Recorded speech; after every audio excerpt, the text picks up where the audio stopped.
Ang alamat ng kabayo. Sa isang payapang baryo sa paanan ng bundok, masaya at tahimik na namumuhay ang mag-asawang Ayong at Karing. Sila ay kilala sa kanilang sipag, kabutihang loob at simpleng pamumuhay. Isang biyaya lamang ang kulang sa kanilang masayang tahanan, ang anak na matagal na nilang inaasam. Isang araw, dininig ng langit ang kanilang panalangin. Ipinanganak ang isang malusog na sanggol na lalaki na pinangalanan nilang Junior. Dahil iisang anak, itinuring nila itong prinsipe. Lahat ng gusto ay ibinibigay. Lahat ng mali ay pinapalampas. Labis ang pagmamahal nila rito, kaya't lumaki si Junior na may matigas na ulo, makasarili, at hindi marunong tumanggap ng pangaral. Habang lumalaki, imbis na mag-aral at tulungan ang kanyang mga magulang, mas pinili ni Junior ang barkada, gala at bisyo. Laging nag-aalala si Mang Ayong at Aling Karing, kaya paulit-ulit nila itong pinapagsabihan. Ngunit sa halip na makinig, minasama ito ni Junior. Inisip niyang kinokontrol lang siya at hindi mahal. Hanggang isang gabi, dala ng sama ng loob at matinding galit, nagpasya siyang maglayas. Nilisan niya ang kanilang tahanan, dala lamang ang kaunting gamit at ang kanyang kapal ng mukha. Naglakad siya ng malayo, patungo sa hindi kilalang lugar. Gutom, pagod, at basang-basa sa ulan. Napadpad siya sa isang kubong nakatayo sa gitna ng kagubatan. Isang matandang lalaki ang lumabas at nagmagandang loob na patuluyin siya. Tahimik, ngunit mabait ang matanda. Pinakain siya, pinatulog, at kinaumagahan ay maayos siyang kinausap. Ako'y may anak din noon, katulad mo. Wika ng matanda. Walang magulang ang gustong mapahamak ang anak. Baka pwede mong balikan ang iyong mga magulang at humingi ng tawad. Mahal ka nila. Napuno si Junior sa sinasabi ng matanda. Hindi mo ako kilala.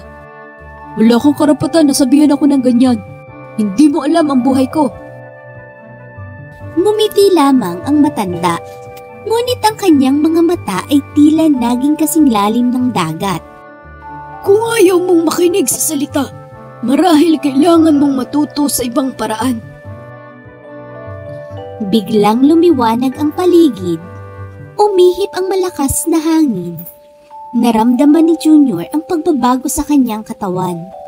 Nawala ang kanyang tinig. Humaba ang kanyang mukha. At ang kanyang mga paa ay naging mga paa ng hayop. Sa isang iglap, naging isang kabayo si Junior. Ang matanda ay isang engkantado, isang tagapagturo ng aral sa mga kabataang naliligaw ng landas. Bilang parusa sa iyong kayabangan, wika ng matanda, gagawin kitang isang nilalang na maglilingkod sa iba para matutunan mo ang tunay na halaga ng sakripisyo, paggalang at pagmamahal. Takot na takot si Junior. Nais niyang magsumamo, humingi ng tawad, ngunit halinghing lamang ng isang kabayo ang kanyang kayang sabihin. Bumalik siya sa kanilang bahay, umaasang maawa sa kanya ang mga magulang. Nang makita siya ni Mang Ayong at Aling Karing, nagulat sila. Ngunit sa halip na itaboy, kinaawaan nila ang hayop. Sa kanilang puso, parang may kakaibang koneksyon silang naramdaman dito. Inalagaan nila ito, pinakain at pinatulog sa loob ng bakuran. Habang lumilipas ang mga buwan, naging malaking tulong si Junior. Ngayon ay isang kabayo. Sa kanyang ama, Tinutulungan niya itong magdala ng mga ani, magsaka at magsakay ng mga gamit. Napabilis ang trabaho ni Mang Ayong. Gumaan ang kanilang buhay at unti-unting umunlad.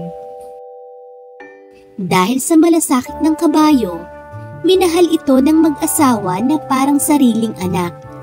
Tinawag nila itong Kayong mula sa pinagsamang pangalan nilang Karing at Ayong. Minsan, tahimik na umiiyak si Kayong tuwing gabi habang nakatingin sa buwan. Sa puso niya ay may panghihinayang, pagsisisi at matinding pagnanais na muling makapagsalita upang humingi ng tawad sa kanyang mga magulang at pasalamatan sila sa walang sawang pagmamahal. Isang gabi, habang nakatingin sa mga bituin, lumitaw muli ang matandang engkantado. Ngayon, aniya, tutunan mo na ang halaga ng pagmamahal, sakripisyo at paggalang. Ngunit ang mga sugat ng nakaraan ay may marka. Mananatili ka bilang kabayo upang magpaalala sa iba, lalo na sa mga kabataang tulad mo, na dapat pahalagahan ng mga magulang habang sila'y naririyan pa. Mula noon, naging bahagi ng kasaysayan ang kwento ni Kayong, at sa paglipas ng panahon, ang salitang kabayo ay nagmula raw sa pangalang Kayong. Isang paalala na kahit tayo'y magkamali, may aral sa bawat pagkadapa at may pag-asa sa bawat pagsisisi. Aral ng kwento, pahalagahan ang magulang habang sila ay buhay. Ang tunay na pagmamahal ay hindi laging malambing.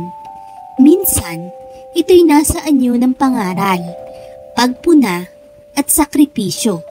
Minsan, kailangan nating mawala ng lahat para maunawaan kung gaano tayo kamahal ng mga taong hindi natin pinapansin. Thank you for watching. Please subscribe.